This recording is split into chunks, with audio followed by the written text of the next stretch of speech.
Old Grognard says, let's learn how item saving throws work in 2nd edition AD&D.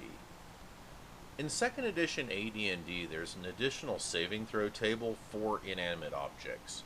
Rather than going by class and level, the table lists saves based on what the thing making the saving throw is made of, such as glass, metal, cloth, etc. I glossed over this for a long time because item saving throws aren't used all that much in a normal game of D&D. However, in the Spelljammer setting, item saving throws are used more often. This is because spelljamming vessels use item saving throws when taking certain forms of damage. This is especially true when fireballs and lightning bolts come into play. With item saving throws, the basic idea is that, just like with regular saving throws in 2nd edition, you roll a d20, and if you roll equal to or higher than the saving throw, it succeeds. If the roll is lower, it fails.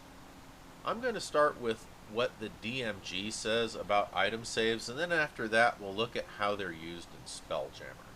On page 38 of the DMG, it explains that item saving throws should only be used on items that aren't being held or carried by a character, or if the character fails their saving throw. They emphasize that not all items the character has should be subject to saving throws, and that it's reasonable to have items that probably wouldn't be affected just automatically make their saves. Another point is that magic items get bonuses to their saving throws.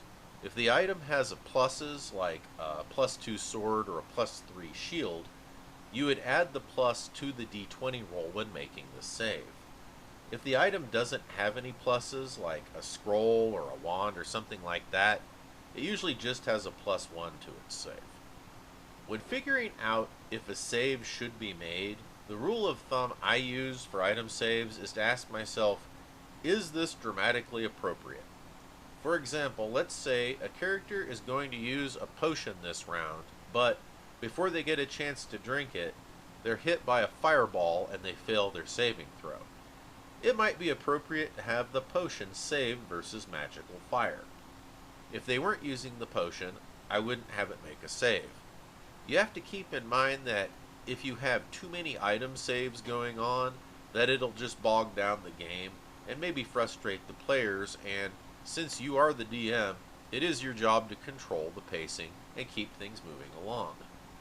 The other problem you'll have is that if you aren't consistent, players will pick up on this, and they might think you're playing favorites or singling one of them out, even if that isn't your intention. With all of this, it's easy to see why item saving throws aren't all that common, at least in quote-unquote regular D&D. If item saves are used, this is what the book says about the different attack forms. Acid.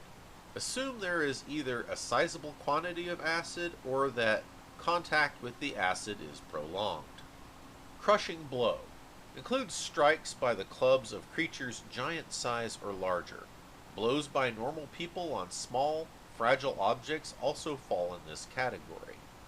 A normal human couldn't do a crushing blow on a rope, which isn't very fragile, but could certainly do so against a potion flask. Breakable items hurled against hard surfaces, bottles thrown against walls for example, also use the crushing blow column.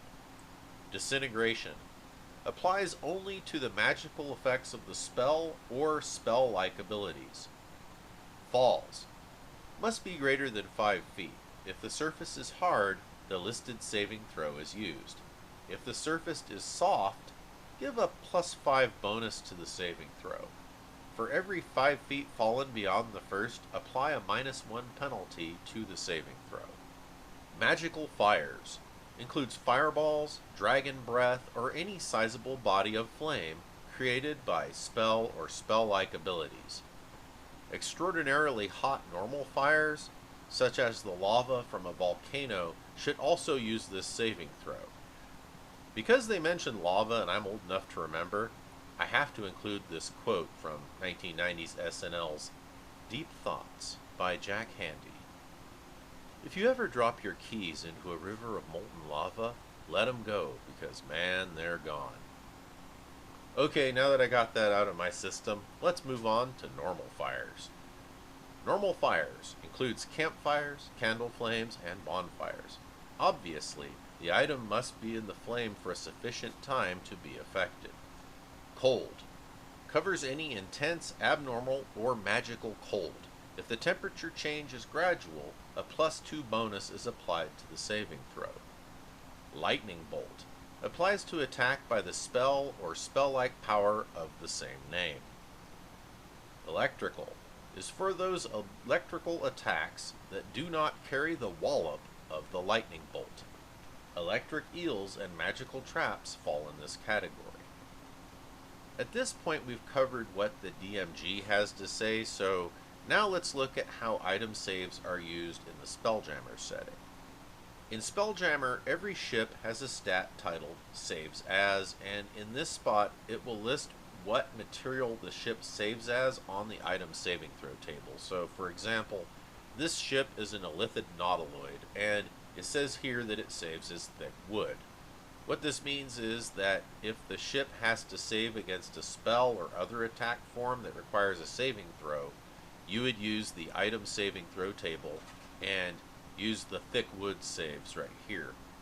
Some other ships use different saving throws, like the Neogi Death Spider, which saves as crystals. So if the Nautiloid saved against a fireball, we would use the magical fire save here, which is a 7, so we'd have to roll a 7 or better. If it was the Death Spider, the save would be a 3, so the Death Spider would only fail on a roll of 1 or 2. Okay, I think that pretty well covers item saving throws in 2nd edition AD&D.